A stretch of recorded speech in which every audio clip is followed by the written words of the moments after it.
about three bad brothers you know so well. Started way back in history. Let's see here. Let me see if I got some sound, guys. No one's in the chat yet. This is what we're going to be having today. This Fieri Knuckle sandwich with the low-res white space.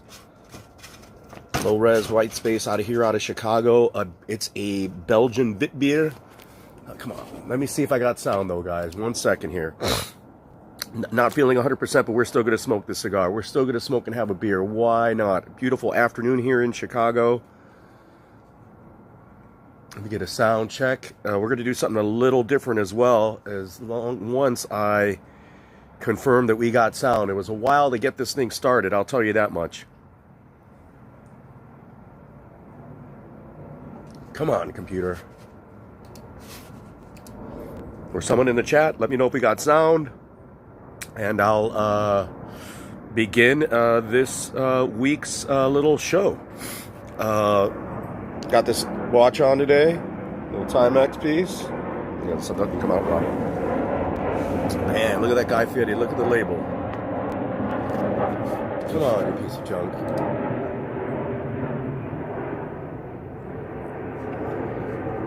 Anybody in the chat? Somebody in the chat, help me out here. Let me know if I got some sound going. I'd appreciate it. I'd appreciate it if somebody in the chat comes and lets me know I got some sound, and we'll start this presentation. We'll start drinking and smoking, sipping and smoking.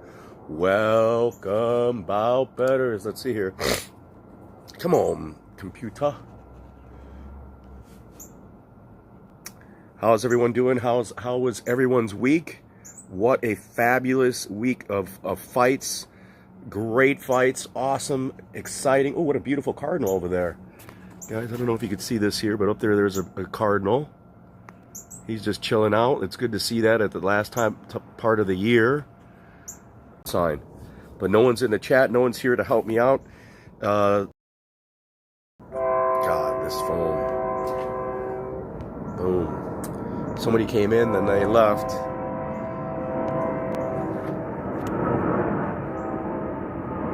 Come on. Come on, computer.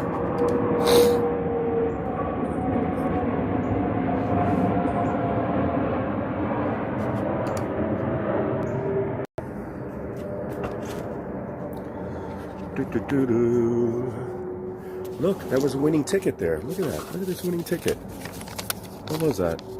It was $60 to win 33 on Islam Makhachev.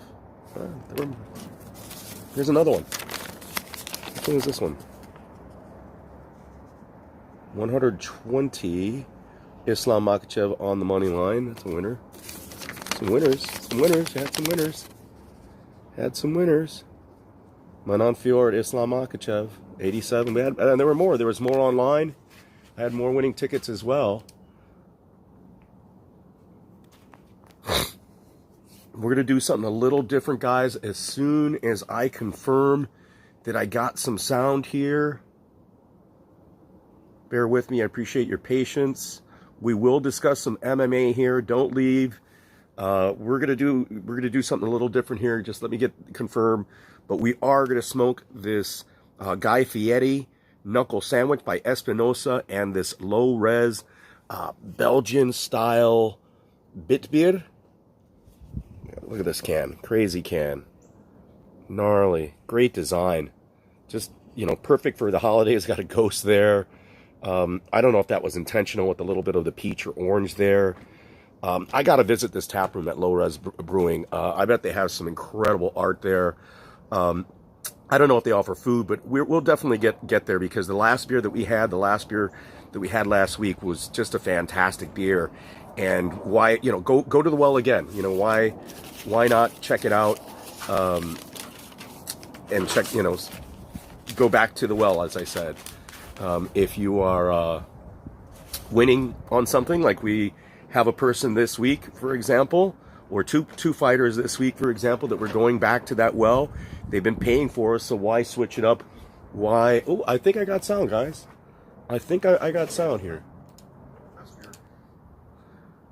Welcome, bow betters. 5 minutes in, and I finally confirmed that I got sound. So, Guy Fieri is that guy. He is the chef that, awesome. Let me pop out the chat here if I can. Boom. You know, he's a chef out of California. I don't know if he's from Petaluma. Why I chose this cigar is a few reasons. It was based on the recommend, and I think why he recommended it, you know, it being a good cigar. I'm not as familiar with Espinosa. Maybe I am. I'd have to review the Espinosa company. Usually these cigars, I'm not very impressed by their collaboration with movie stars or people that are involved. Even like Proper 12, for example, I didn't think was a great whiskey. So they produced the best. This binder and filler. So I assume this thing is going to be very rich with a little spice. I think this is a special thing, guys, for me today. And what you know, I met.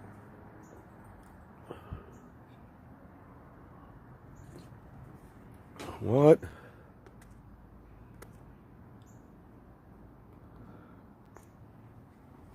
Whoa, what? Am I losing everybody? Am I losing everyone? Am I back up? Can I back up? Shit. Come on, dude. Am I back up? Do.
Check. Check.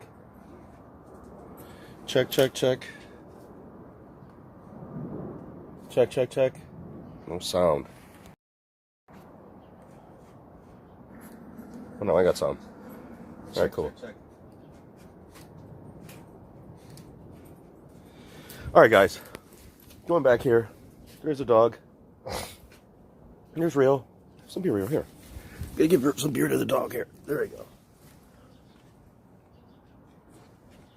Animal cruelty. This is an adult channel here. This is an adult channel. We could do things like that.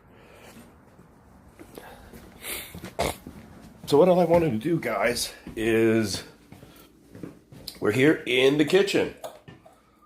Check it out, dudes. Check it out. Let's see here. Let's see if I can get this situated for the moment. All right. Well, what I got for Guy Fieri, right? We're doing this for Guy Fieri here. Simple cooking, fellas. Simple cooking, Joey. This for Joey. Joey's hit the other day. Let me see, my head's out of frame here, so give me a second here. Actually, no, that's okay. Boom. All right, so simple cooking. I went and got, I was mentioning, I met Guy Fieri a long time ago when I worked at Alfred Dunhill in the humidor there. Oh, I can't see the chat at all. It's okay. And he was, bought some cigars, but he invited us. He was having a collaboration, I believe, and was actually cooking at a winery slash distillery. So it was in Sonoma. I used to work in San Francisco. I lived in San Francisco for about 20 years. Worked at Alfred Dunhill in the humidor there. That's how I was familiar with cigars, wine, spirits, etc., etc. And Guy Fieri, when he came to the humidor, was super, super, super cool. Really nice guy. And he roasted a pig for a large audience, a lot of people. And it was so, so good. So I got the cigar pretty much in honor of him, because I had already purchased from Whole Foods, right, this already spiced piece of pork shoulder, or carnitas. I don't know if you can see that. Let's see if we could, let me show it, see if I could get this, yeah, I could get this here. See? So it's already spiced up, guys, ready to go. I didn't choose a giant piece, but this is only $8. $8 for a nice little piece of pork like that. What I'm going to do is I'm going to use this aluminum pan to cook it in. I've already preheated the oven at 235. I'm going to slow cook it. So by the time I'm done with this, done with this presentation, this food will be ready. So $8 for a piece of nice pork like this, guys. This is real, Joey, where's Joey? Joey, this is like quality stuff there. Like, that's pretty good. For $9, you can't beat it. A lot of people say, why would you put it in an aluminum pan? But here's a big tip, guys. Parchment paper or baking paper. You could use this parchment paper. It saves you in your sort of lunch pails or anything that you want to protect. You could microwave with this stuff. It's awesome. It's better than the plastic wrap, I think, for cooking. And I'm going to toss this out. A lot of people don't want to get that aluminum flavor into their meat. Well, guess what? This parchment paper is going to create a layer or barrier for us. So if someone's like a purist that says, oh, why would you put a piece of meat in the aluminum foil? You don't have to, right? So there we go. So yeah, so I'm just going to grab the parchment paper. I'm just going to line it right here. Oh, and a second thing, rather than water, I mean, you could add water to this. I'm going to actually mix some of this. I didn't have chicken stock, so I'm going to mix some of this Goya, Sazon de Goya. Puerto Ricans, Mexicans, but a lot of us use this in method of cooking. I don't have sofrito or anything like that right now, or I could use that. And a bouillon cube. I'm going to mix that right here. A little bit. Mix that and that. Boom. Just a little bit like this. And I'm going to use this shot glass or this tumbler here. I'm cool with that. I'm going to throw some water in there. And I'm going to fill the glass with it. And then I'm going to, this might be too much water. And I'm going to throw it in the microwave for about a minute and a half. Again, the temperature set at 230, guys. This is in honor of Guy Fieri, chef, so we're chefing up if we're having like a, and this is like set it and forget it, you know what I mean? And it's great, in terms of cleanup is fantastic too, because there, boom, there's the piece of meat, boom, just like that. Look at that, just like that, fellas. I could cover it with some more parchment paper if I want to, but we're not going to do that. We're going to leave it uncovered. Again at 235, and we're going to cook it to an internal temperature of about 180 or 190. So it should be ready in about 2.5 hours. We should be able to get this well cooked. I have a meat thermometer. I highly recommend for any chef or anybody that's cooking, if you're interested in cooking, get a meat thermometer. Well worth the price.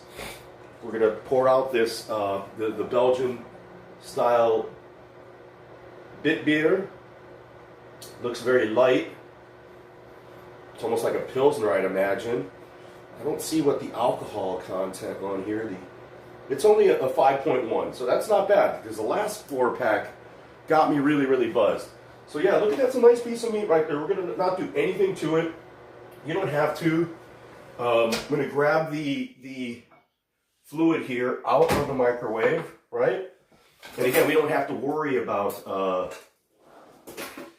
going to stir it up to break down the bouillon cube a little bit more.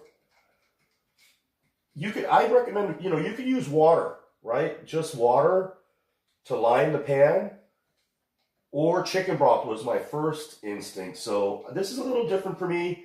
I'm mixing the bouillon cube with the sazon de Goya, right? It has a lot of achote in it, with cilantro, some salt. Good stuff. It's good flavoring. I think it'll complement this very much. Buy a 2-inch aluminum pan at the dollar store. Parchment paper at the dollar store. Again, this stuff's great for all cooking. Even if you're like somebody like myself, we take a lot of food home. Take a lot of lunch home. I actually line my lunch pails with this parchment paper. And then that's why my lunch pails last a long time. I never microwave with these tops, right? I have the parchment paper, and the parchment paper is actually what I use to cover the food, and it works better, and it saves, you always have a clean glass that way, and you'll always have clean tops. Notice there's like that, not that orange when you bring your spaghetti or your mastacholi or something like that. You're not going to have that if you add parchment paper or a layer between the glass and the lid. And you could close it, it'll close right over it using this parchment paper. A lot of good uses. It'll save your lunch container. So highly recommend that, guys. All right, looks like this is crushed. I'm not going to pour it on it. I'm going to pour it onto the parchment paper. Whoa. Yeah, just a little bit like a glass. This glass actually worked out perfect. Worked out perfect, guys. Nephew's coming down the stairs. He'll be in the shop. Don't worry about it. We're doing a cooking show. How does that look? Looks good. Looks good, right?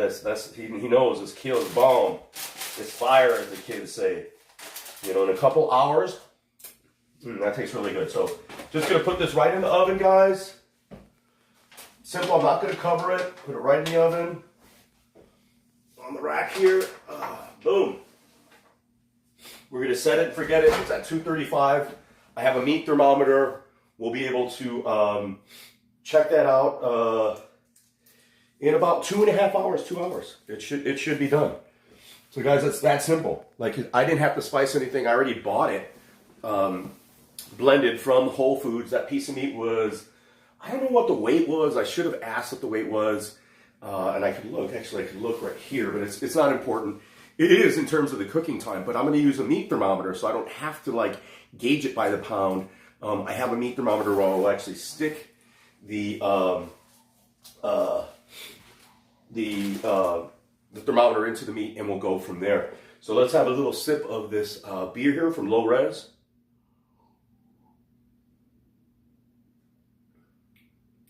Not bad. Not bad. So let's do this. I'm going to get the camera out here first, guys. Out of the kitchen. We're in the kitchen. Now we're not in the kitchen. We're outside, fellas. Here at Jardín Cantina Lopez, as also known as Cantina Lopez. I don't think I'll need I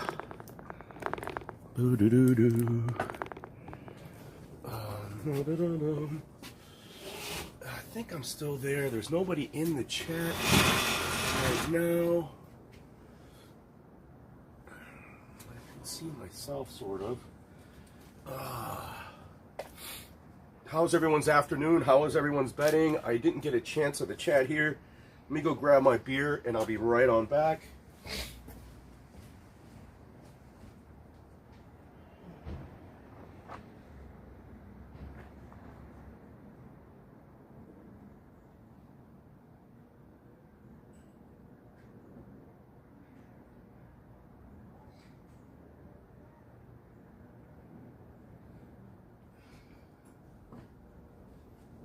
Real.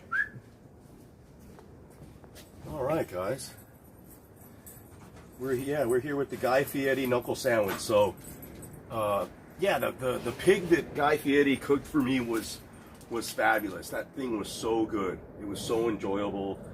We got really messed up, as you can believe. Like, you go to Sonoma, especially if you go to like a winery or one of these. Let me center my camera a little bit better. You go to a winery or one of these events, like, you're not paying for booze, right? Like, There's open bar, plenty of booze, like more booze than you could actually deal with. And choices, like it's open bar. Like you get wine, beer, whatever it is that you want, you got it. So I just remember Guy Fieri being such a cool, approachable person. He talked to everybody there. I know this looks awkward here with the light, but that's okay. He like was so friendly and so unpretentious. And this is before he had his show, and I bet he hasn't changed. The guy was just humble. I didn't really dig his style. I thought he was a little corny in a way, but his personality in reality changed my mind. He was one of the few like famous people that I've met that was just genuinely kind, like really nice, really cool, friendly, approachable, just a really, really cool guy. So,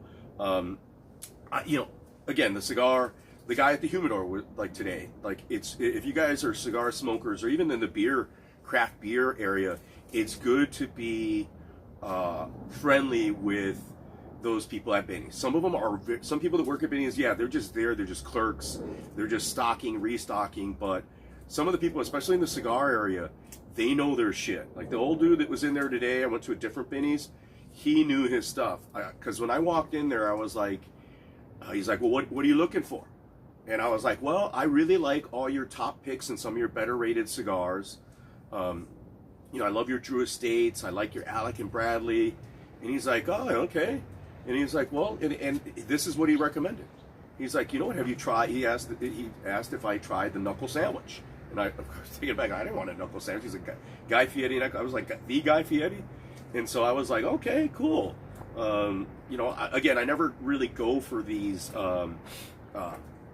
cigars that are co-produced with, with movie stars or celebrities. But Guy Fieri is an Epicurean. He's about food. Besides being an entertainer, the guy knows his food. I recall that he did buy and smoke some cigars. Wasn't a big, not super knowledgeable, super cigar guy at that time. I'm certain he is and has by now, by far a better palate than I would have. I mean, Guy Fieri, again, was super, super legit. So yeah, that's what we're smoking today with this low-res Belgian style Vit beer.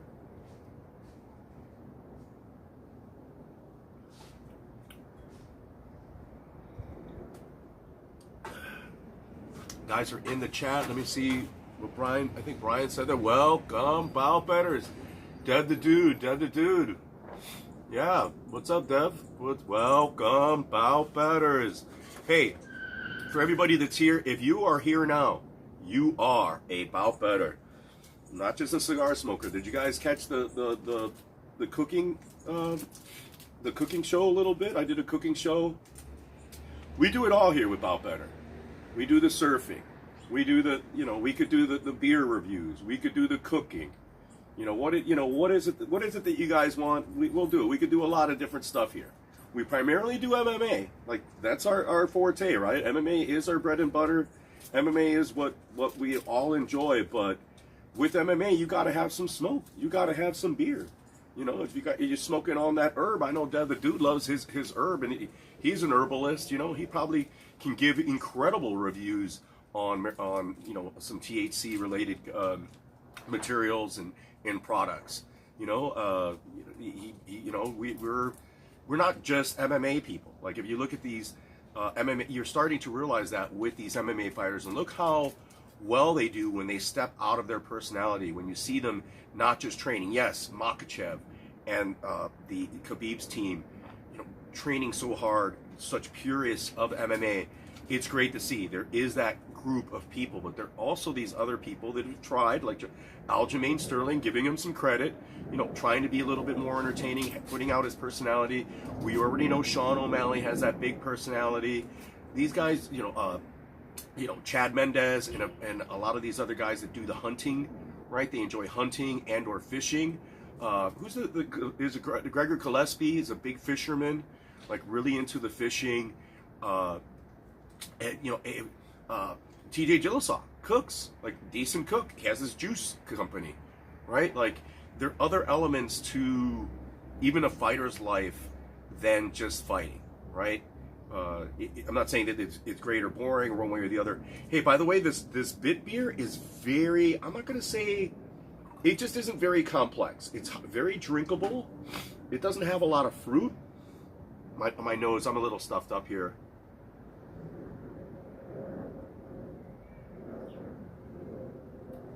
Not bad.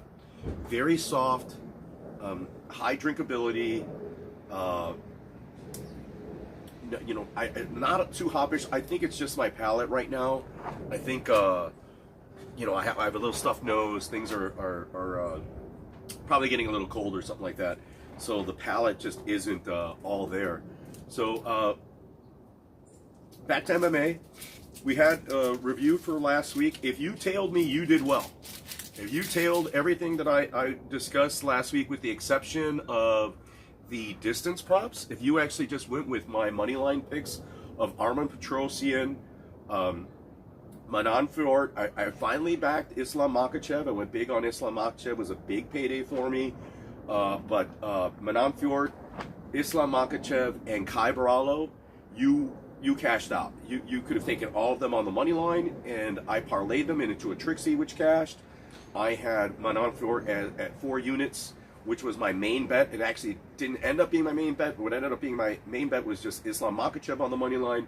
Yes, I regret not searching out for that submission. I didn't think it would be a submission. I thought it would be a TKO. So the submission I didn't chase, but the only bets that I did lose was a parlay or some time prop parlays, because a lot of fights I expected not to go the distance went the distance. For example, Kai Barallo in that bout with Muradov, I thought that would not go the distance. I didn't think Jan and Sugar Sean O'Malley would go the distance. I didn't think, you know, and I picked that one correctly by a hair, or was it? No, that was a decision too with big guy, the No Time and Nikita Krylov. I thought that was not going to go the distance. A lot of fights that those time props ate into my profit a little bit. But if you just went on the money line, my money line picks, you did well just based on the information I would have given you, which is great. I love it. Hopefully you did tail me because you know, I made some money. Still not enough for the computer, not enough for the surfboard. I did in some way could, but I'm going to just bank it. But unfortunately, I bet it, and I bet it on some, as I mentioned earlier, some fighters that have paid us before. Back to the cigar. But what an event, right? Like, I was so surprised by everyone's performance. I was super impressed. My most impressed performance was Aljamain Sterling. I don't care what people say. Oh, it's a shame. You know, his shoulder was popped out. If you're in a fight, something happens to you. It's the fight that causes it. Aljo was beating his ass anyways, right? So, you know, you're in there, Aljo. What a performance again. The guy is legit. He's the champ. It's going to be interesting if Sean O'Malley jumps up and attempts to grab that bout. I don't know if he is going to, but I think he should. I think O'Malley should chase it, and Aljo should actually chase it as well, because it's a big payday for both of them.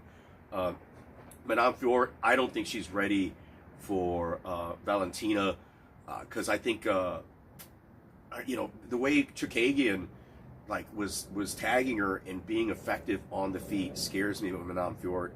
Maybe she was off, something was going on. She didn't really look 1,000%. And Kai Barallo, same thing. I think they all should get another fight. I don't think Sean O'Malley should get another fight before he goes to that championship, because he should go for the big payday. And if he loses, it's the same thing. It's a win-win, still like with Jan, right? He learns from the experience. He gets that, and he gets that big payday. He could really catapult his career. And if he wins, it's basically he's the UFC's biggest new star. So it's all upside for O'Malley, and we'll see if he goes that route. The dudes, Dev the dude had Islam Makhachev. Who you got? I don't know. What do you mean? Who you got? I'm going to mention the picks here in a little bit. We're going to discuss those picks right now. Let me try to get the cigar lit though.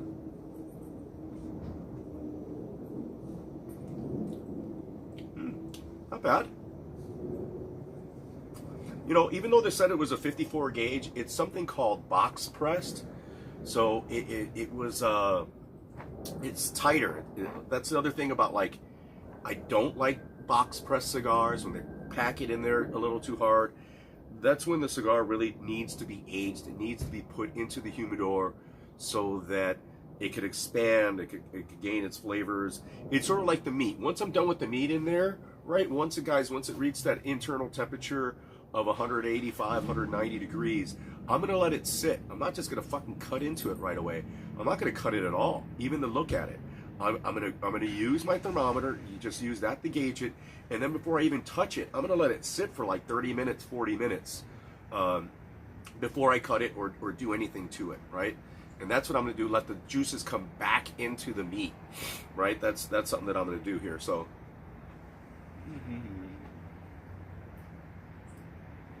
yeah, Jan. I didn't. Fortunately, I had Jan in none of my parlays. I had that fight not going the distance, right? I didn't expect it to go a decision. I thought one guy would finish the other. I thought O'Malley's main path to victory was not a decision, was going to be a finish. And to an extent, he could have. He had Jan, that was so exciting. He had Jan hurt. Anybody that said he did more damage, he did the better, more significant strikes. Yes, Jan controlled him for over like 7 minutes, like, or even 8 minutes. Am I correct on that? You don't have to quote me, but he definitely had the control time. But it's an instance where they didn't, because it's in Abu Dhabi, different judges. I'm surprised they didn't score the control time, but it was obvious that O'Malley did more damage. And O'Malley, even in the fifth round, was still like a plus 400 at the casino on the live bet. I think even on DraftKings. I didn't think he was winning, right? So I didn't jump on that plus 400. In the fifth round, he was still like a plus 400. DraftKings, everybody had, and Rivers had him losing that fight. All the bookies still had him losing. He was still like big plus money at the end of the fight, right? So, props to the guys that like were willing to risk it out and saw it that way, like, hey, the judges are going to give it to him this way. So, big props to those people that took that live bet. Yeah, the dude saying 5.5 minutes of control. Yeah, over a round, right? Like, whether you do damage or not, that's still a good amount of time, control time, and like 6 takedowns out of like 13 attempts or 14 attempts.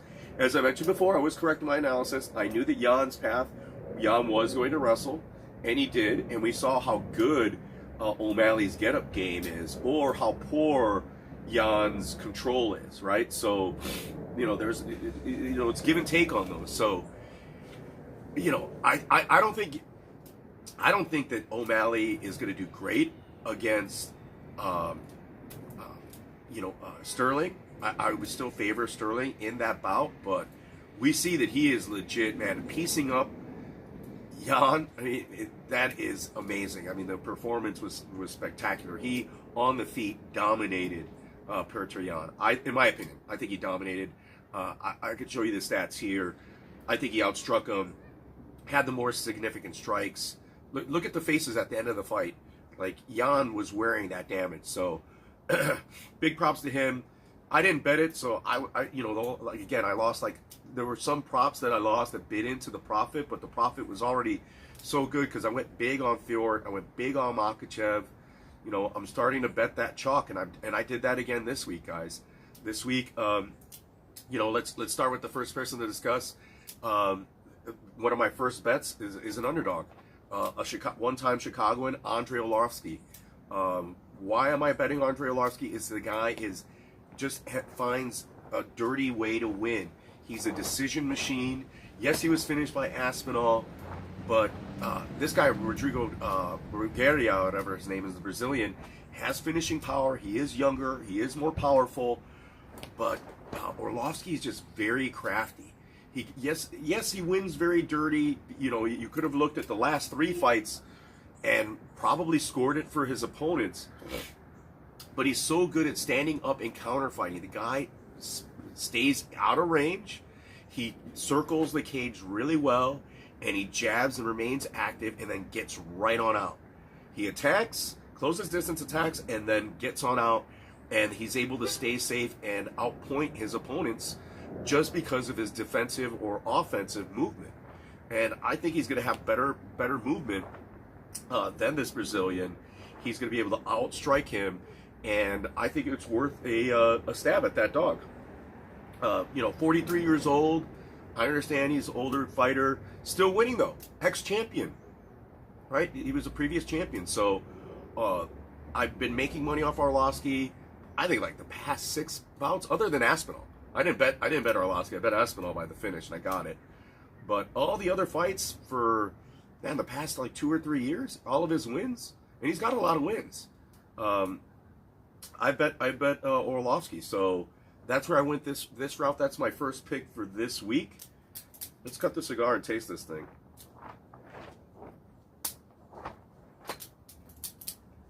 What do you guys think of the Arlovski pick? Let me know in the chat. Let me know in the comments section. I know a lot of people are not willing to bet a 43-year-old heavyweight.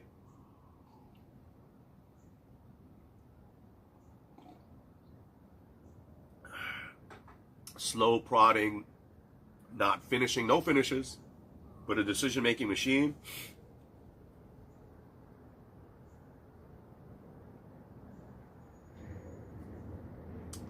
Not a lot of flavor coming out of the cigar, guys. I think it's because I'm starting to get a cold. Not a lot of flavor. Real News MMA, Arlovski sounds good to him. Yeah, man. I got him like at almost 2-to-1 money at like plus 190, and I think now he's like at plus 145. I threw a unit on it, and I've been betting a little larger. I'm throwing full hundreds on most of my picks nowadays, or even 200. A couple other fighters that I'm picking on this card, I have even over $200 or 2 units to make a unit. I've started betting these favorites that before I was primarily picking or using my favorites in parlays and making money that way, which was cool. But now I've just decided, hey, you know what? I gotta just start hammering the money line on some of these favorites, like Islam Makhachev, like Menon Fort last week, right? Islam Makhachev minus 180. I should have taken the finish prop, which was at even money. When was the last time we saw Islam Makhachev at even money? I should have hammered that fucking shit. But I went with just the money line rather than a prop. Dev the Dude is on Lima via KO. So, yeah, I mean, hey. Arlovski's good at his defense. I wouldn't say that he has a good chin. I mean, he is 43 years old. But I'm not really leaning on Lima. I don't think, Lima is that good. I think Arlovski has the savvy, the ring generalship. He is crafty inside that octagon. I think he's got a movement advantage in terms of his offensive movement. The guy circles. He's a circler. He circles around the octagon constantly, which is annoying as fuck. Look at Aljamain Sterling when he popped Petroyan. Circle. It's effective. And you could counter-strike from there. You find your range. Lima, to me, doesn't... Neither of these guys have great cardio. Lima probably has worse cardio.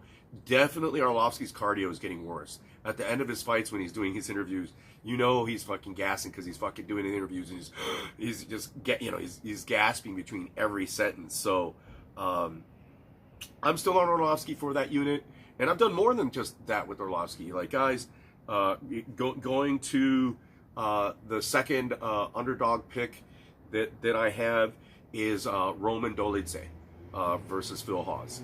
I think people are overestimating Phil Hawes' wrestling against Dolidze's wrestling.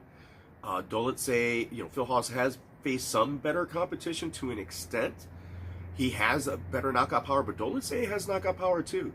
He's not going down in a weight class. He's going to be fighting at his natural weight. Dolidze is a bad dude. I think he has a very, underrated boxing. I think he's gonna keep this on the feet, and he's gonna have. I thought he would have actually a reach advantage, but I think Phil Hawes has the reach advantage in this particular bout, which surprised me. I thought Dolidze would have a little bit of height and reach advantage. Phil Hawes is small, I think, for the division, and he's compact, but he doesn't move like Dolidze. I think Dolidze is going to have the hand speed. He's going to have the better takedown defense, And his cardio is not so great, but neither is Phil Hawes. I don't think Phil Hawes is going to starch him early, and I think Dolitze is going to be able to do almost what Orlovsky should do. Stay on the outside, avoid, which he isn't going to do, because Dolitze is extremely aggressive. He's going to close distance. He's going to get into that phone booth. He's going to make it that tough, close quarters combat kind of fight, which I don't think is good for him. I think he should use his speed, use his movement, but he doesn't have the cardio to do it, to stay on the outside, remain on the outside, and attempt to take this via decision. I think he could knock Phil Hawes out. I think he has the power to do it. He could actually do a finish. But if he's wise, he actually goes in here and not be a brute, not make this into a brawl, gets technical, because I don't see Phil Hawes as being a technical fighter. I'm not very big on Phil Hawes. Deb the Dude is saying Roman Dolitze. I put a unit on it at plus 145, I believe, plus 150. He's in a more competitive bout than Andrei Arlovsky, but even the Dogs, and actually put them in a Trixie, right? With another one of my picks with the favorites. I got two favorites on this card, and right out the gate, another moneymaker, consistent moneymaker for me, getting better every single performance. Justin Jacoby, I covered him on the money line for 3 units to make a unit and a half. He was minus 180 or 185, so I covered the chalk there and put 3 units on it to make 185. I also put him in a Trixie with my dogs. I also did some other things with him, and I also put him in a parlay with someone else that I'm going to mention here. But Justin Jacoby has just been getting better and better and better. He finished his last time out. He's not really a finisher, but his kickboxing is so sound. And this dude, here, let me light my cigar. I'm talking.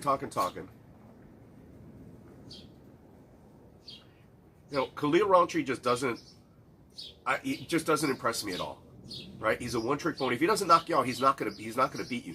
And Justin Jacoby's chin is rock solid. The dude can take it, right? I don't think he's been knocked out in the UFC or in MMA and/or in his kickboxing career. And he's a Glory kickboxing champion. The guy's kickboxing is much crisper. Not the best defense, but he's just better hands. Khalil Rountree is gonna gas. He's not gonna get that power shot in him. Jacoby's gonna stay up, fight the takedowns, remain on the takedowns, and possibly finish Khalil Rountree in round 2 or 3 is what I would guesstimate.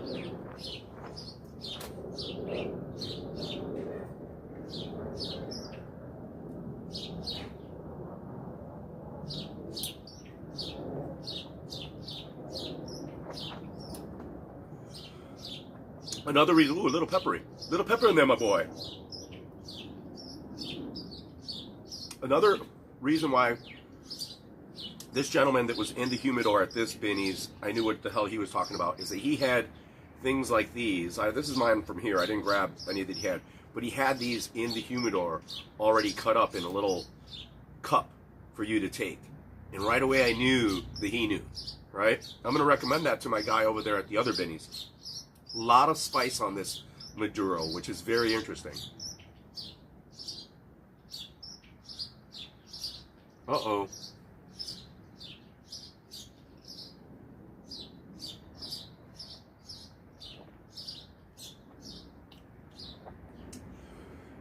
Noah Allen saying Jacoby is the side. Khalil round 1 KO or bust. I'd agree, yeah. Wow, a lot of spice in this Maduro. I'm not used to the spicy Maduro.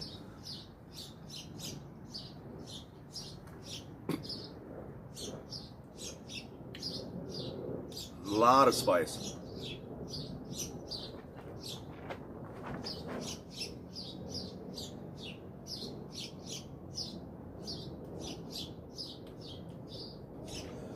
Nice medium body, spicy. From it, it's probably the Ecuadorian Sumatran wrapper that gives it a little bit of that spice. I'm not used to that. I was expecting more chocolate. The chocolate is there, but the sweetness is not so predominant. The spice is more predominant. Not sure how I feel about that. Let's see if the beer helps a little bit.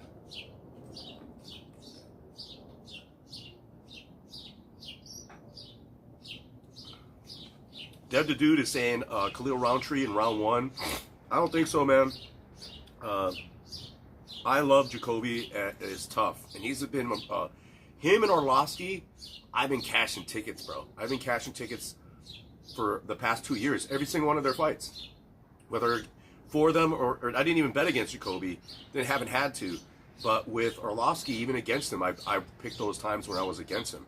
And yeah, he could have lost to Jake Collier, and I forgot the other guy that's in this bout as well, who's on this card.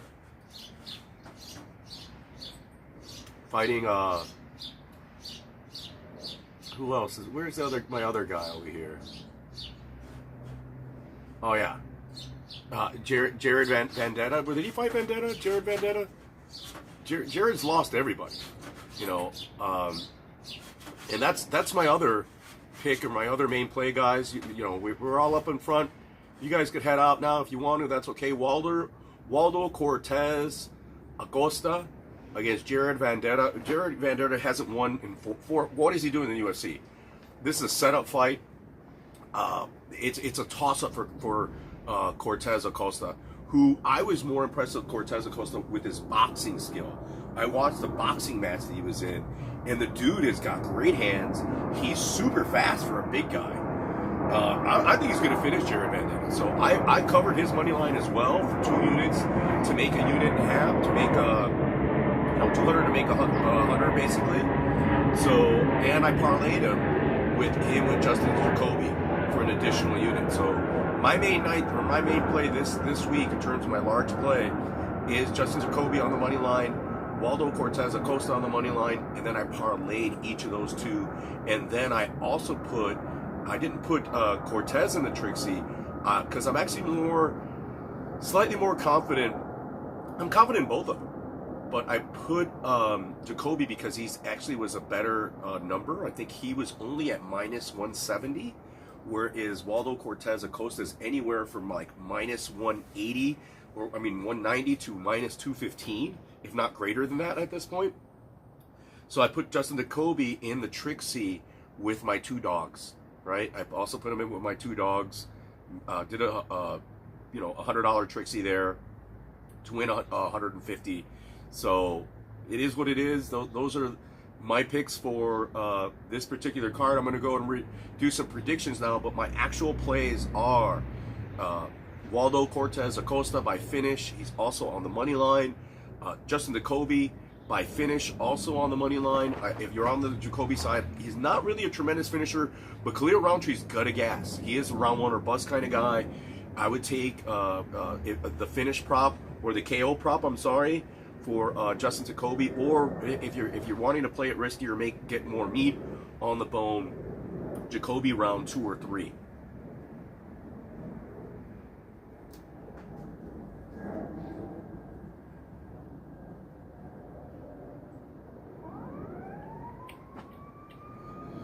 No, it's not a refined cigar, guys. I think it could be that I'm a little I'm starting to get a little bit of a cold. You know, I got to start this with a 6.5. The flavors, it's a little spicy, which I don't particularly like in a Maduro. I want the chocolatiness. I want it to be a little bit more of cocoa, more of the chocolate. I don't mind spicy cigars, but I'd rather have my spice in like a punch in a different, in a Habano or a different blend. I think the Sumatran seed tobacco is giving this a little bit of spice.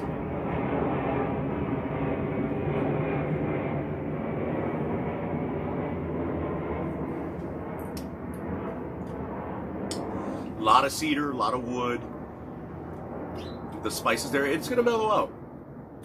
It's gonna mellow out, but for right now, a lot of spice in this cigar. Great construction, great draw, great ash. It's just not one of our better cigars that we've had on the show thus far. Same with the beer, but that happens, guys. That's why we do this. We all do the tasting on the fly. Just like with our picks, we're not tailing anybody. I'm doing my own research. Do I watch other people? Absolutely. Do I participate in other people's chats? Absolutely. But at the end of the day, we make our own decisions. We make our own bets. And you have to lie in it. I got help the other day with Brian with some hockey picks. Join his Discord. Brian's going to start the hockey Discord. The guy knows his hockey bets. So look forward to, I don't know what he's going to call his hockey channel, but Jacoby lost to Ian. That was a draw robbery. Yeah, I mean, the Kutalaba fight, you know, Jacoby is going to be in a dog fight, right? He's a dog. He's going to be in a dog fight. He always fights for your money. I'd rather have a fighter like that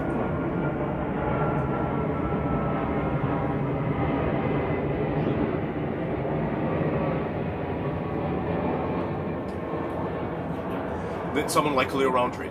Khalil Roundtree is not consistent, doesn't have the cleanest hands, doesn't have great defense. The guy's just strong. I think that it's all, you know, Jacoby has all the actual advantages. You know, he doesn't, you know, he's not the best kicker, but he's going to have a kicking advantage. He's got a great extension. He could take it and give it. I'm just on that side. You know, I could mention all these statistics to you. I could go, they're right here in front of us, et cetera, et cetera. But rather than save you guys time, I'm gonna let you guys know what my picks are. Those are my main plays. You know, I did the Trixie with Jacoby, Orlovsky, and Dolitze. Waldo on the money line, as well as in the parlay with Jacoby. Jacoby on the money line, and that's gonna be it. I might play some of the finish props, like with. I think Jacoby by finish is gonna be good meat because he's not a finisher, and hopefully Vegas, you know, recognizes that. Although he finished his last fight. So we'll see if they're going to still give you some good money on it. And now they're going to consider him a finisher. And same for Waldo. Go watch Waldo Cortez's, is that his name, Waldo Cortez? What's his name?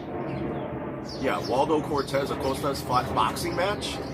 I mean, that's what led me, I didn't watch this even in MMA. If he keeps this on the feet, he's going to light up Vendetta. He's going to, Jared Vendetta is going to have no chance on the feet against this guy. You know, he's super fast for a big guy, good movement, good footwork, excellent jab. His boxing is just crisp. It's on point. I think his number is going to skyrocket. So I already made my bets. I already jumped on these guys 2 days ago. I wish I'd have jumped even sooner. But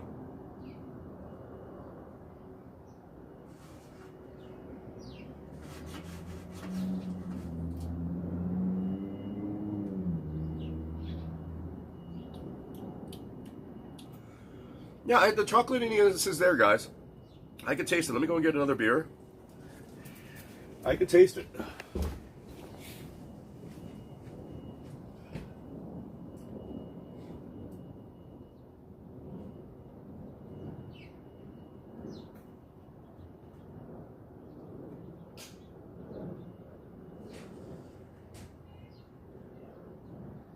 Out here, in Cantina Lopez. It's going to get colder. I'll be out here in the wintertime.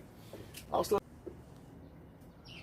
Oh, Noah Allen is saying Hooper, Chase Hooper, and Park. I mean, I'm not super, you know, yeah, they might be giving Hooper a softball, a sort of an easy pick here, but I'm not big on Hooper. I don't think that,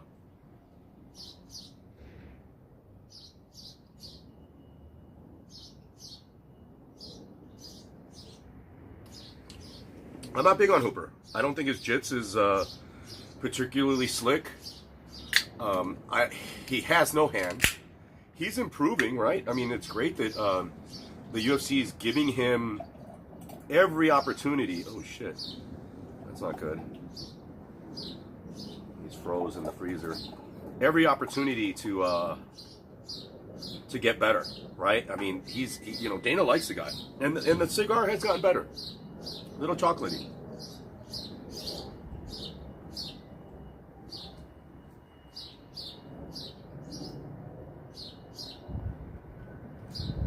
Light-bodied, different for Maduro, but the chocolate sort of character is starting to come out as it's heating up. I can see the oils. I like that. It's not a bad cigar. We're gonna go up to a 6.5.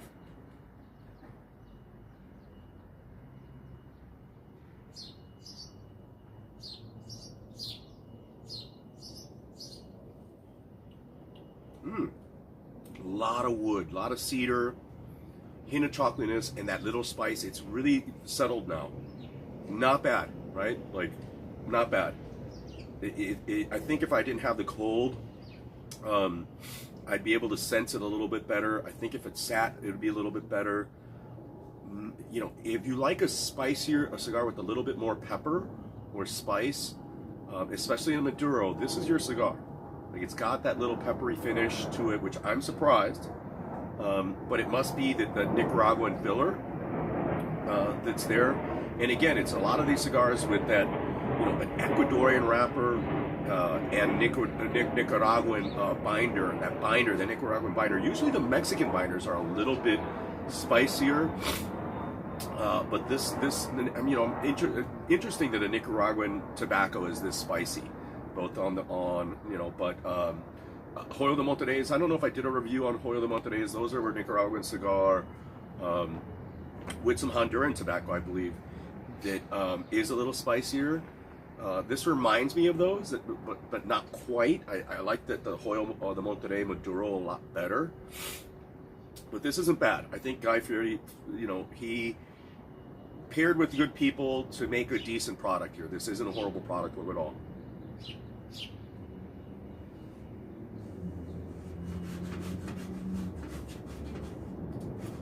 Yeah, so Dev the Dude is on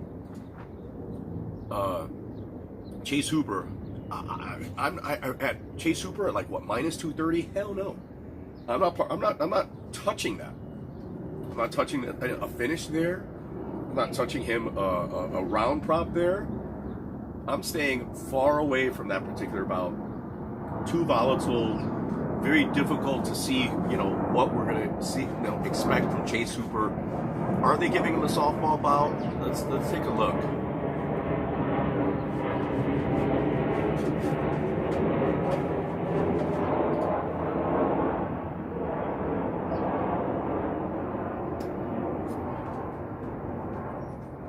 I mean, Steve Garcia is coming off a loss against Mashudi's fought nobody, right? He's coming off a loss with, you know, 2 wins in his last 4. The grappling is really mediocre from both these guys in terms of the wrestling. Garcia has a slight more activity, landing 4 strikes compared to 3.9. So really, both these guys are like the same. And I think they're just giving Chase a pretty easy matchup. Am I willing to chase it? No pun intended. No, I'm not going to chase it. I'm not going to chase Chase Hooper. I'm going to stick to the bets that I got and probably prop those particular bouts out. I think that Jacoby could possibly finish that bout. He's more of a decision guy. I think Waldo Cortez is going to finish Jared Vendetta. I'm hoping that. If Vendetta gets a takedown, though, it could be fucking pretty slimy. You know, I'm hoping that Waldo just keeps this on the feet, has good takedown defense, keeps on the outside, and avoids the takedown. I will drive it directly to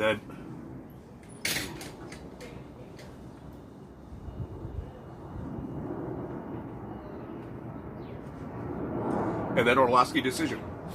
You know, I might throw something on Orlovsky by decision because that's what's going to happen. He's either going to get knocked out or he's going to get the decision, and I might chase the Dolitz KO.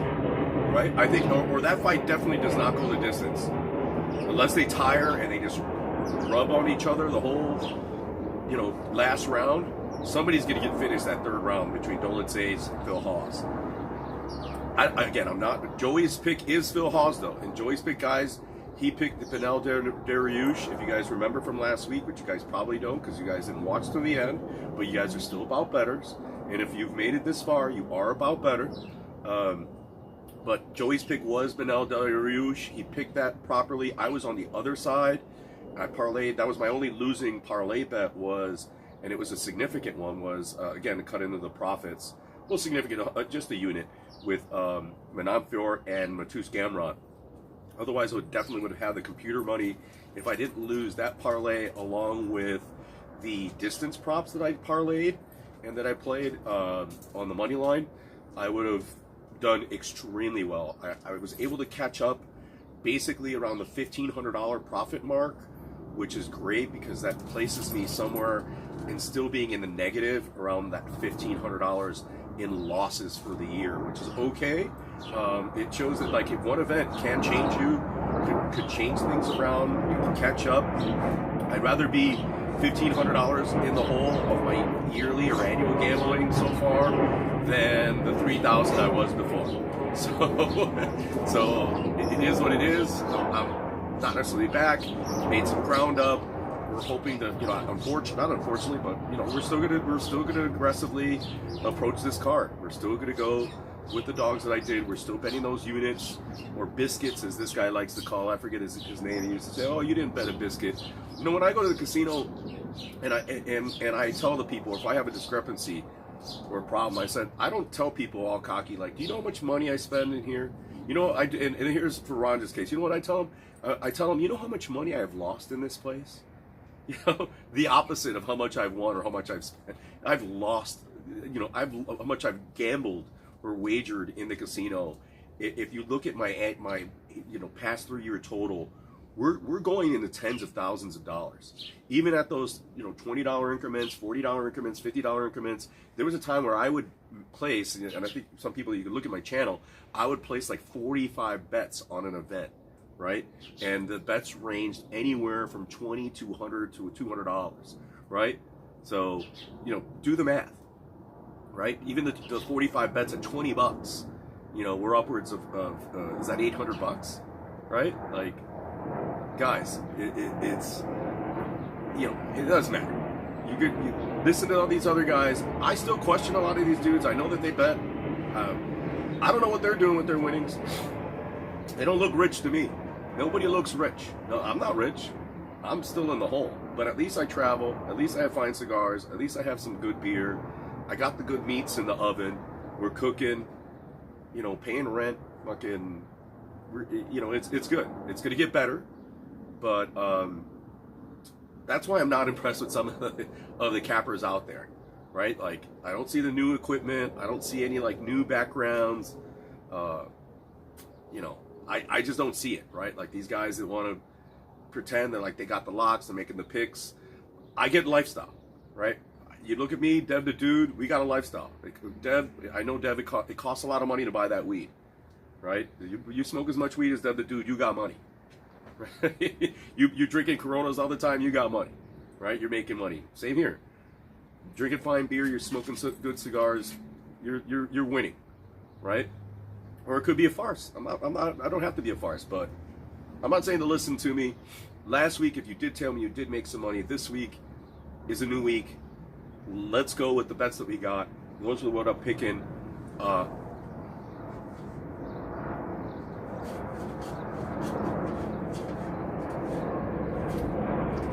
Let's talk about the main event, Qatar and Allen.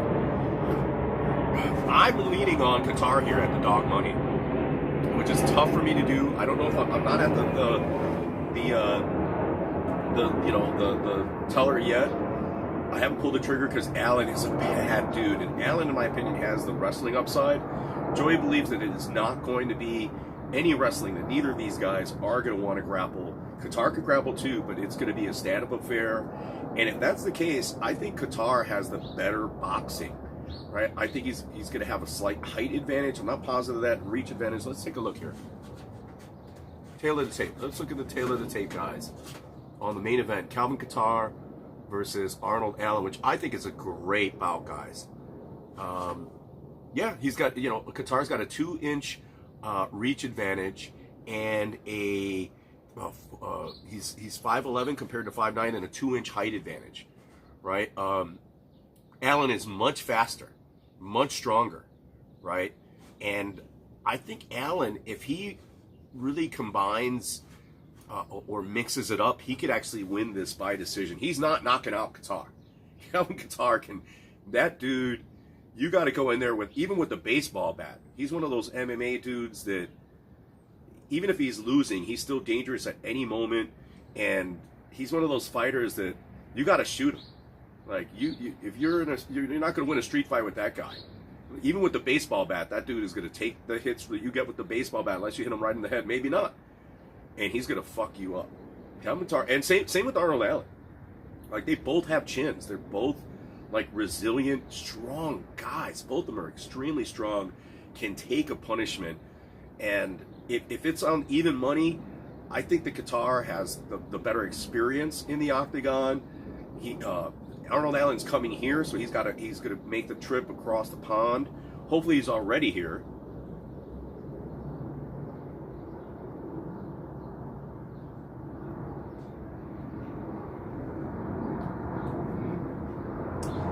Hopefully he's already here, but I think Qatar has the better, crisper striking, the better boxing, the better counter striking, and he's not as fast, but the experience is in his favor. He's fought the better fighters. He has the better strength of schedule. So I'm leaning on Qatar, but I'm not there yet. He's not one of my main plays. It's great that he's at the end of the night because we'll see what happens, right? Like if I dump the load on him because I've won some money, or dump on him because I'm down money and I need to recover. So I'm really just hoping that Arnold Allen remains the favorite, and that his number gets just more juiced, and that it continues to increase is what I'm hoping with Arnold Allen. But I think Calvin Kattar is going to take that bout by. Hey, hit up the likes, guys. Hit up the likes for me if you don't mind. We're getting more people in here occasionally. It's not quite what the number used to be, but that's all right. I don't do this for a living. I just do it for fun. But yeah, Calvin Kattar is my pick in that bout. Just because I think he has the better boxing between the two. But man, Arnold Allen is one bad little guy, dude. I love the way he fights. Love his tenacity. Dirty Bird, the Dirty Bird, Tim Means, Max Griffin, stay away from this. I'm leaning slightly on Tim Means, but Tim Means' defense is just so bad. And Max Griffin, like Andrei Arlovsky, it makes people look bad. He's a decent counter striker. He's got the physical, I think the better physical upside, the more athletic. I hate saying athletic. I just think he moves better. He's got more strength. But Tim Means is a better kickboxer, but Tim Means has no striking defense. So that's why Max Griffin is the favorite in this particular bout. I'm just staying away from it. I don't think even a finish here is, I think the finish upside is more on Max Griffin finishing Tim Means. But Tim Means is difficult to finish. I know that he could get stunned because the guy, his chin is getting there. But I'm staying away from that bout. No bet for me, guys. No bet for me.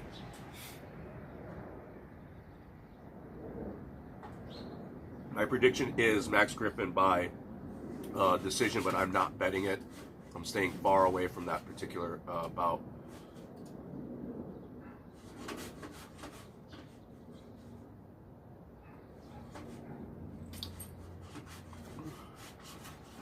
Guys, hit up the chat. Hit the likes up. Let me know what you guys are thinking about Tim Means or the main event in the chat here so we can discuss it. Waldo Cortez, Jerry Vander, I already said that one. Here's another Josh Frem versus Tristan Gore. Not impressed with Tristan Gore at all. At all.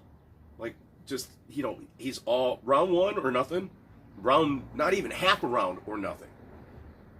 Not, just physically gifted. Josh Frem, not fantastic either. I think they're giving Tristan Gore an opportunity here. More than Josh Frem, but Josh Frem I think is the better MMA fighter. I'm not going to bet it because I don't want to bet. I'm not placing any more money, even though I'm the bout better. I'm not betting every bout, of course, any longer. But I'm also not betting low-level MMA. I'm not going to put my hard-earned money on a bout that has two guys that are beyond mediocre. That I don't think Tristan Gore is MMA caliber at all, and that's why he's the underdog. But the guy physically is intimidating. He has that finishing upside, but I'm not going to bet it. But if you're on the Tristan Gore side, strongly recommend just betting him by finish. Josh Frem, just not there. Not there with either of these guys. Not going to bet it. So that's my prediction on that particular bout.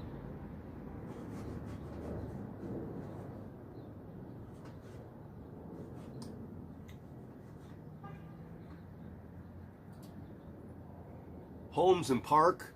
Junyoon Park is on this card. Yeah, I think Park. I think I gotta lean with Park on this one.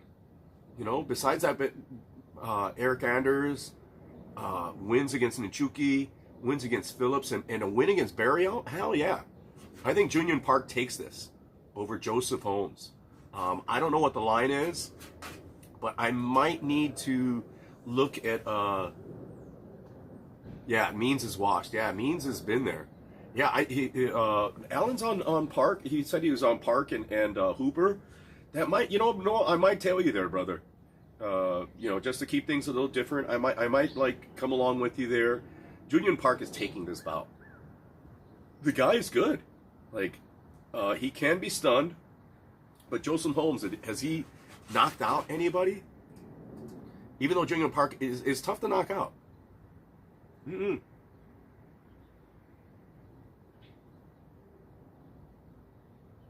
Two submission victories. I mean, Park's not really like, even though he wrestles, I like Park in this. I like Park. Park, let's see if his chin holds up. And I think that he could get a dirty victory here. I don't know. I don't know what's going to happen in this particular bout. I don't think a prop it out. I think Junyoon Park on the money line, the Iron Turtle. He fights for your money. Another one of those fighters that fights for your money. Durable, strong man. One of the better Korean, if not the best Korean fighter in the UFC. I think there's another fighter that I think is also really good. But I think Park is parlayable. I think Park the favorite here. I didn't bring it up, but I'll look later on. But I'm on the Park side big time. And I will probably tail. Maybe I put in Hooper, but I doubt it. But because Hooper at minus 230. Come on, guys. It's hard to bet the same money for profit on Hooper that I would put on, like, say, that I have a like Jacoby with Waldo. It's just hard to do that. Put the same amount of money on it when Hooper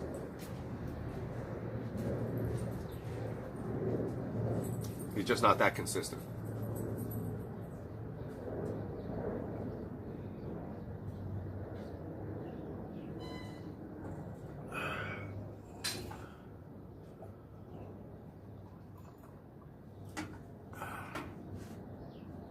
It's a short card, guys. How many fights are on this card?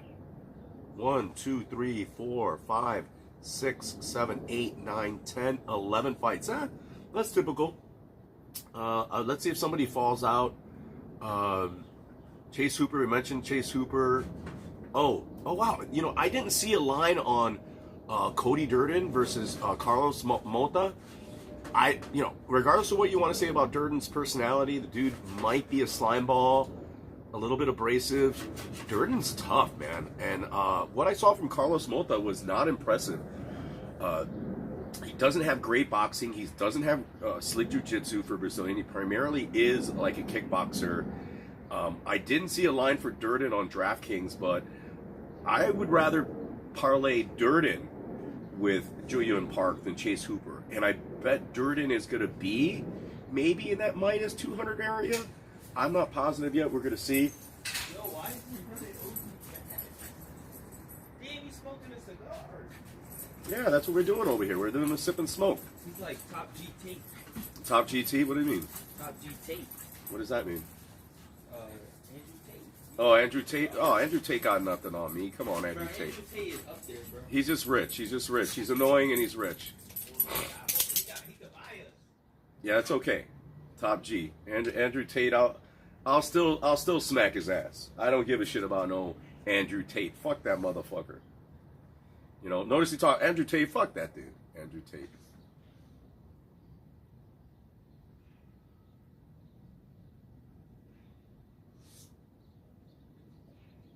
Andrew Tate has no class. I really don't have any class either. I don't really have any class. I just have a little bit of taste. But yeah, the still spicy of a cigar. Top G. No, Alan, Top G. Durden is a dog, man. I think Durden, again, DraftKings didn't have a line for him yesterday. Neither did FanDuel. So I'll have to look if Durden is still there. And I think I'll parlay Durden out or attack him on the money line just as I did. If he's under minus 200, I'm going to attack him. I'm going to put 2 units to win a unit and a half or win a unit. I think because he's going to be in that minus 200 range, I bet. Doesn't win ugly, not particular, decent wrestling. I mean, a lot of people talk about like, oh, this Division 1 wrestling versus Division 2 wrestling. We saw how that worked out for TJ Dillashaw making that argument. Like that doesn't work. Oh, minus 145? Yeah, no, Allen. Yeah, Durden minus 145. Big. I'm going to see if it's on there on DraftKings when we're done. I'm going to place. He's going to be another one of my main plays. That's Joey's pick. Durden is Joey's pick for this week, along with Phil Hawes. So Joey's pick hit again. He's been doing fabulous for the year, and historically, Joey's done well. So I'm going to ride with him. I'm going to ride with Durden on this one. Minus 145 all day. So he's plus money. Durden is plus money? Shit, if plus 145, not minus 145? Yeah, that's going to be one of my dog plays, for sure. All day. Durden is, I'm not so impressed with Mota. Mota's has this physical ability. He looks really good. He's semi-quick, but he could be knocked out. I saw about where he was knocked out rather quickly. Doesn't have great defense. No counter wrestling. Not dangerous jiu-jitsu at all. I think Durden could grab him and lane pray this whole bout. So I'm on Durden.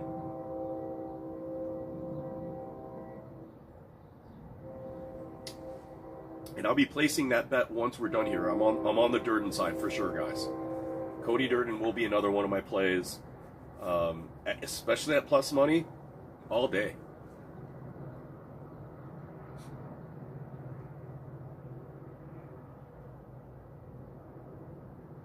I didn't know that Tate was known as Top G. I did not know that. Don't really care, but I didn't know that.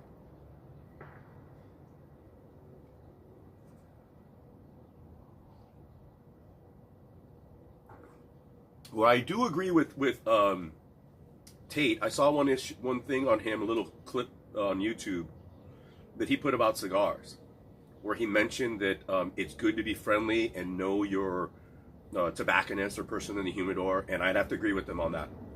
It's good to be friendly with the people in the humidor, gain their trust, gain their friendship, because they'll give you good advice, can introduce you to people. Like when I was working in the business, I could introduce you to other clients that could create avenues for you or create opportunities for you. But also just in terms of the taste of getting a good bottle of wine or getting a good cigar, if you're at the wine shop or beer shop, knowing your brewer or somebody that really knows their stuff, they could really guide you and give you a great recommendation. This wasn't a spectacular recommendation. I'm going to give it a 7.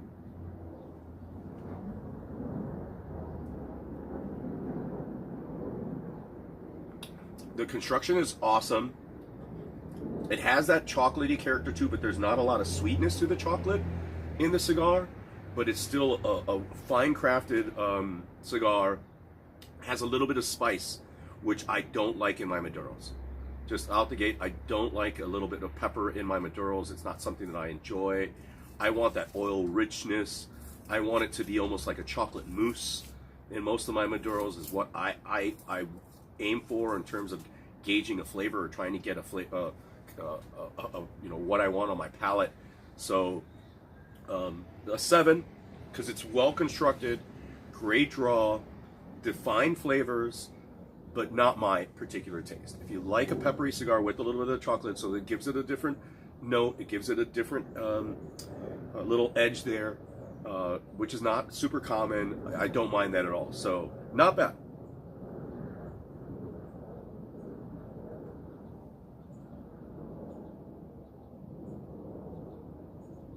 Great draw, great body, like a medium-bodied cigar. That's really good draw on that sucker. I gotta take a piss, guys. But at plus money, Durden is my side there. Not impressed with Carlos Mota, even though I believe Carlos Mota is an LFA, twice LFA champion, has gone 5 rounds. I just don't see it there. And then the last fight is Christian Rodriguez versus Joshua Weems. Not hear anything. Again, staying away from the mediocre unknown fighters where we don't have a history of what their performance is like, just staying away. Those are, you know, the plays that I made are the plays that I made. I'm going to go use the washroom. You guys can tap off. Thank you guys for coming in. I'm going to be back. We're going to finish the cigar. We'll talk a little bit more, but I'm going to go use the washroom. We'll come and talk about some of these things here. Put this away. Don't need the sunglasses, do I? Top G.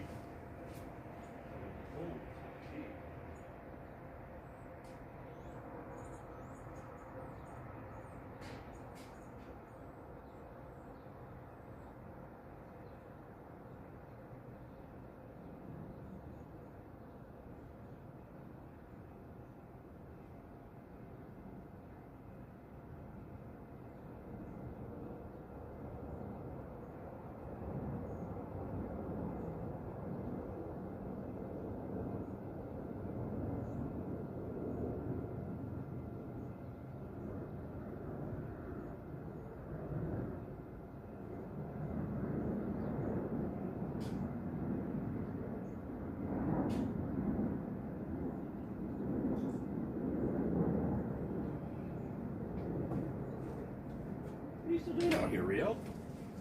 Am I top G, guys? I'm top G. I'm top G. Top G style over here. Smoking cigars like top G. Top G.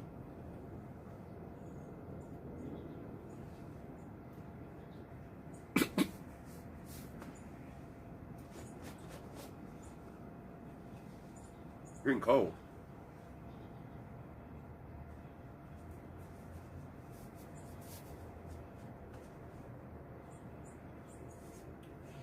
Sun went down, getting cold.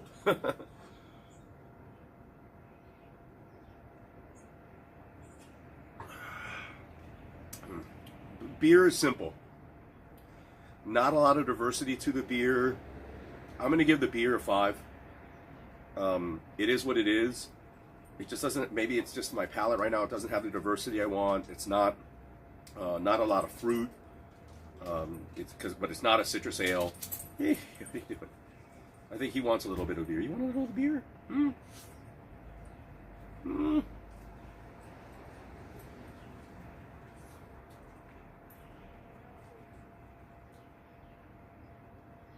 You're making me nice and warm. Thank you. Here, come on. I'll give you a little beer. I'll give you a little beer. Hold on.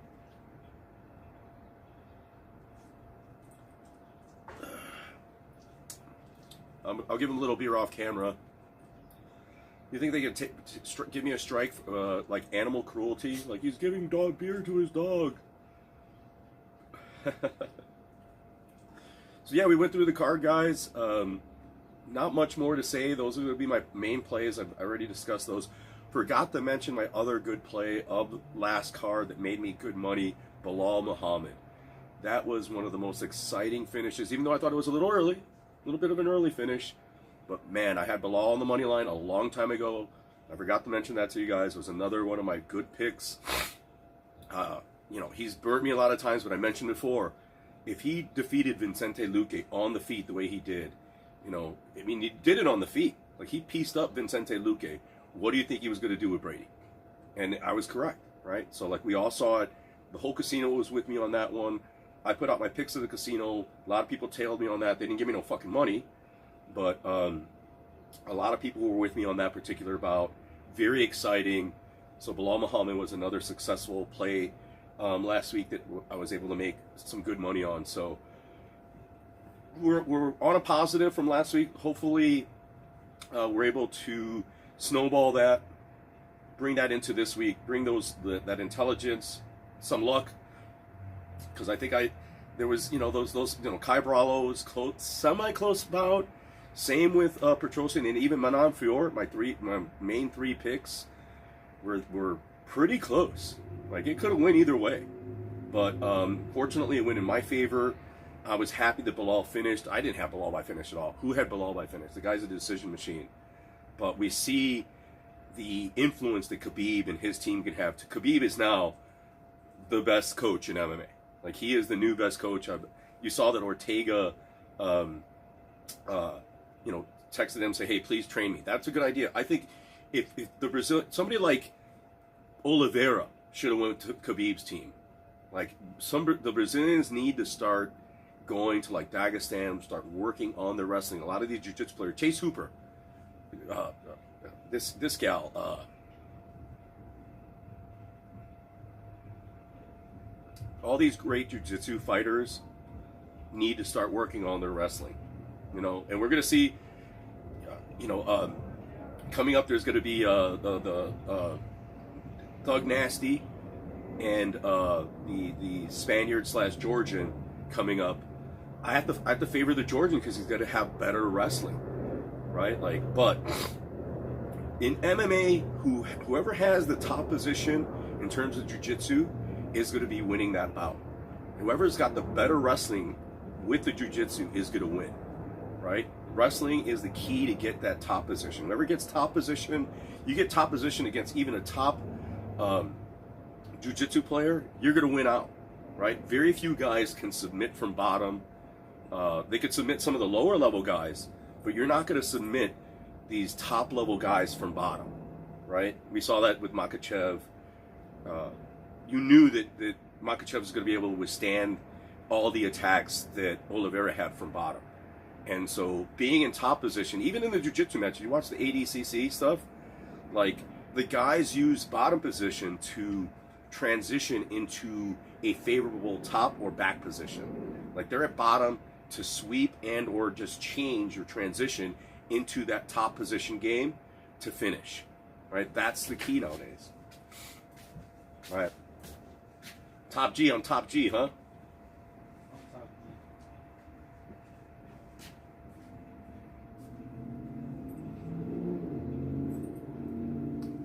I think I'm Top G.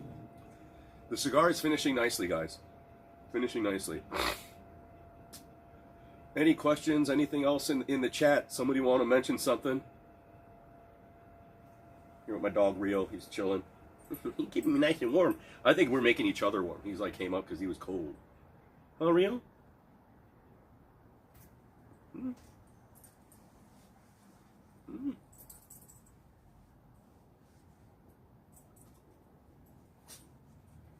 Mm. Real nice finishing cigar. Get a little more hint more of that sweetness that should be there.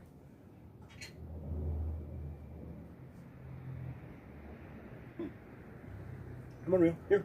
Get on. Here's your beer. There you go.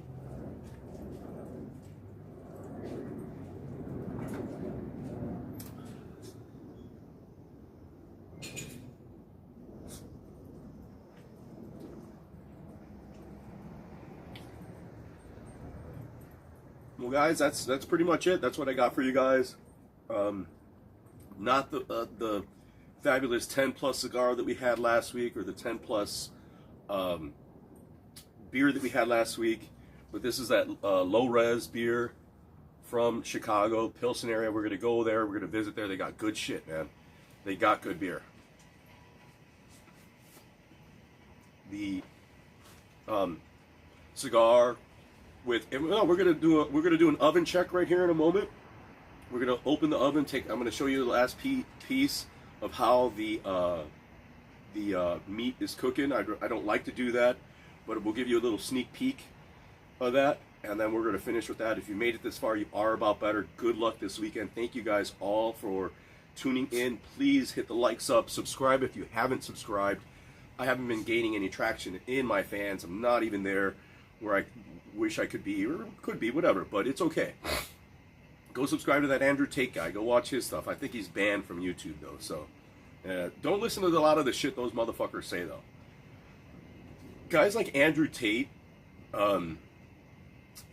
it seems like they're the winners, but, you know, like, do you really like the character of Andrew Tate? Do you like what he, you know, I'm just not a fan of those guys. Nelk Boys, the Tates, you know. I'd rather, like, watch Steve-O. You know, skateboard, be a jokester, somebody that's friendly, that I could laugh and I could enjoy, rather than somebody that criticizes, politicizes, postulates on shit that they don't really know about. And I'd just rather watch something else that's more enjoyable than an asshole. Like that somebody that's just abrasive and is just critical and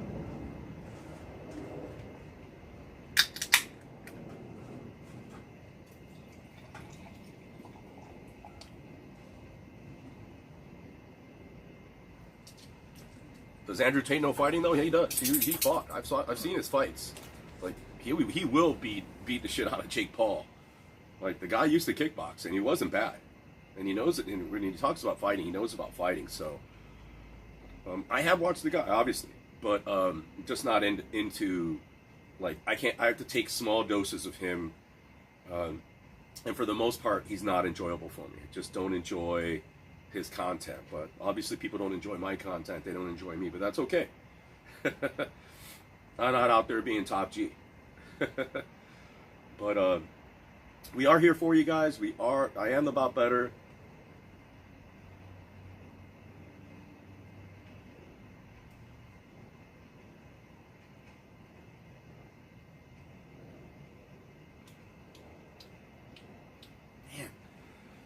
Lot of earth, a lot of cedar and wood. It's chocolatey, but it is not sweet. It's not oily. It's not. It's got a great construction, great draw.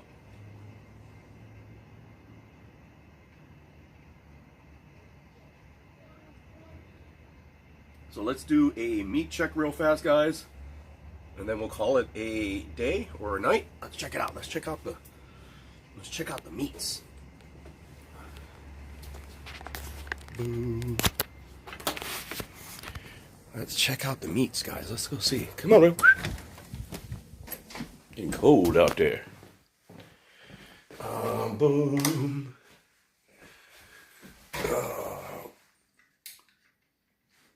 Oh, I unplugged it, but let's see. There's oven light. It's in there in the oven. Yeah. It still needs some time. I could tell. I'm not going to put the thermometer in there yet. I have to go downstairs and grab the thermometer, but it's going to need some more time. But it looks good. What do you guys think? What do you guys think? Huh? What do you guys think? Does that look good or what? It's not there yet. Some of the liquid has gone. Nice texture. Let me know in the comments section. Thank you guys so much. We're going to kill the stream now. I'm going to finish just chilling out. But thanks again, everybody in the chat. Hit up the like. If you've made it this far, you are about better. Good luck this week. Hit up the comment section and like button. Subscribe. Thank you.